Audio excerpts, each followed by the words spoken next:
గతంలో పవన్ కళ్యాణ్ గారు 34,000 మందిని విమెన్ ట్రాఫికింగ్ చేశారని మాట్లాడారు. అదే మనుషులు ఈరోజు అసెంబ్లీలో ఉన్నారు. అదే క్వశ్చన్ వైఎస్ఆర్ కాంగ్రెస్ పార్టీ వాళ్ళు వేస్తే 34,000 మంది కాదు 36 మందే ఆ రోజు మిస్ అయ్యారు అన్న విషయాన్ని ఇదే హోంమంత్రి గారు చెప్పడం మీరు అసెంబ్లీ రికార్డులో చూడండి. నిన్న మొన్న మాకు 36 మందిని మిస్ అయ్యారు, మిగతా అందరినీ ఆల్మోస్ట్ ఎలా దిశ యాప్తో సేవ్ చేశాము, దిశ పోలీస్ స్టేషన్లు విమెన్ పోలీసులతో ఎలా అందరినీ కాపాడామో అందరూ కూడా రికార్డులు చూస్తే మీకే అర్థమవుతుంది.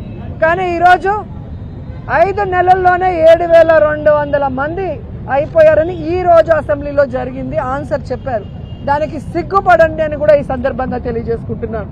ఈరోజు రాష్ట్రంలో చూస్తే అసలు ప్రజాస్వామ్య రాష్ట్రమా, ప్రజాస్వామ్యమా, నియంతృత్వ ప్రభుత్వమా ఎవరికీ అర్థం కాని పరిస్థితిలో ఉంది. ఈరోజు మీరు చూస్తే హిట్లరు గడాఫీ కలిసి పరిపాలిస్తున్నట్టుంది చంద్రబాబు నాయుడు పవన్ కళ్యాణ్ గారు పరిపాలించడం. ఎవరు వాళ్ళు చేసిన తప్పుల్ని ప్రశ్నిస్తే వారి మీద తప్పుడు కేసు, ఎవరు వాళ్ళు చేసిన తప్పుల్ని వారి వీడియోలతో పోస్ట్ చేస్తే వారి మీద నాన్ బెయిలబుల్ కేసులు పెట్టి 3rd డిగ్రీ ఇవ్వటం. ఇది ఎంతవరకు సమంజసం? అంటే మీరు తప్పులు చేస్తే మాట్లాడకూడదా? మీరు ఇచ్చిన సూపర్ 6 మీరు ఎవరికి ఇవ్వకుండా చీటింగ్ చేస్తుంటే మాట్లాడకూడదా? సో ప్రజల్ని కోర్టుల్ని తప్పుదారి పట్టిస్తున్న ఈ ప్రభుత్వానికి పోలీసులకి హెచ్చరిస్తున్నాం.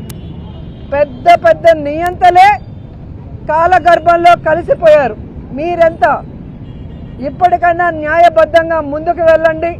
మా మీద ఎవరైతే మాట్లాడారో బండారు సత్యనారాయణ లాంటి వాళ్ళు, జనసేనలో పోస్టింగ్స్ వీడియోస్ మీరు అందరూ కూడా చూసింటారు, వారందరినీ కూడా అరెస్ట్ చేసి, ఎందుకంటే వాళ్ళు తప్పు చేశారు, తప్పు చేసిన వాళ్ళని అరెస్ట్ చేసి 3rd డిగ్రీ ఇవ్వండి.